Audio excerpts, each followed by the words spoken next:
السلام عليكم ورحمة الله وبركاته. أعوذ بالله السميع العليم من الشيطان الرجيم من همزه ونفخه ونفثه. بسم الله الرحمن الرحيم. رب اشرح لي صدري ويسر لي أمري واحلل عقدة من لساني يفقه قولي. رب زدني علما. اللهم انفعني بما علمتني وعلمني ما ينفعني وزدني علما. انشاءاللہ نن به سوره هود آیت نمبر شپږ اویم او اویم بوایو. الله تعالی دی وینا، الله دی قرآن کریم د اوریدو او بیا دی الله تعالی عمل کولو توفیق مونږ تاسو ټول ته راکړي.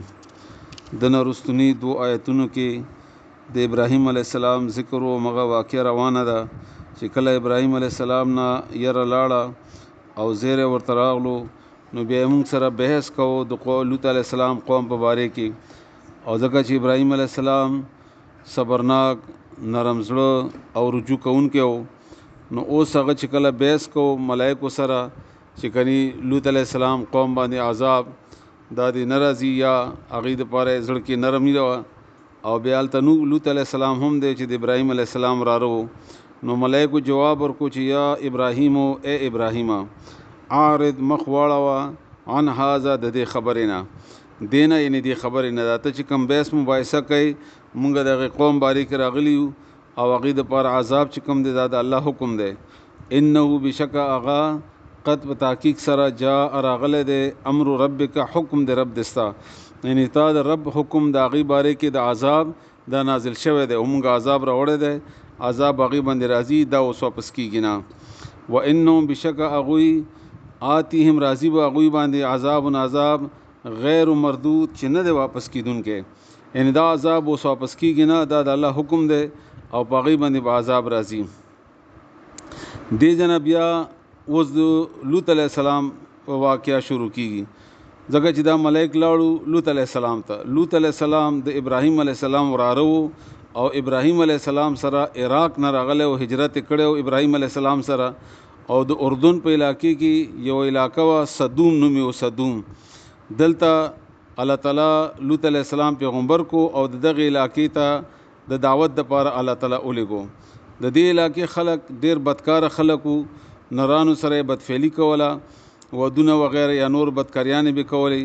الله ډیر بد ویلی دي، دومره بد ویلی دي، دومره بدترین عذاب په دې باندې د دې عمل د وجې نه راغلی دی چې دا کلی الله تعالی بره وخېجول او بیا یې اپوټه راوغورځول په ځمکې باندې، او بیا یې بره نه کاڼو باران پې وکړو، ځکه الله تعالی دومره سخت خفه کېږي په دې هلکانو سره بدفعلي کولو باندې.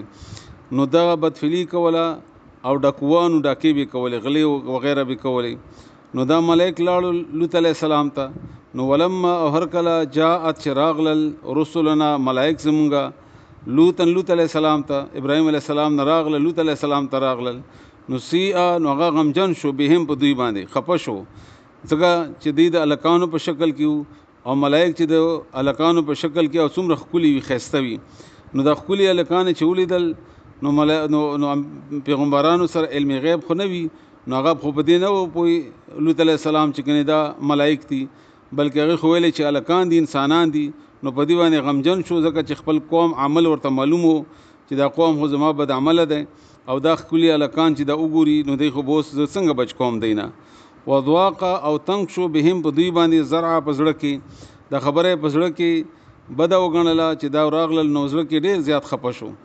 وقال او وی ویلې هذا دا خو یوم ورځ دی عصیب ډېره سخته، ځکه چې کله انسان ډېر سخت پریشانه شي نو بیا ځان سره څه خبره وکړي وګوڼېږي ځان سره. نو لوط علیه السلام ځان سره دا خبره وکړه چې دا خو ډېره سخته ورځ ده، زه به اوس دا هلکان د قوم نه څنګه بچ کوم.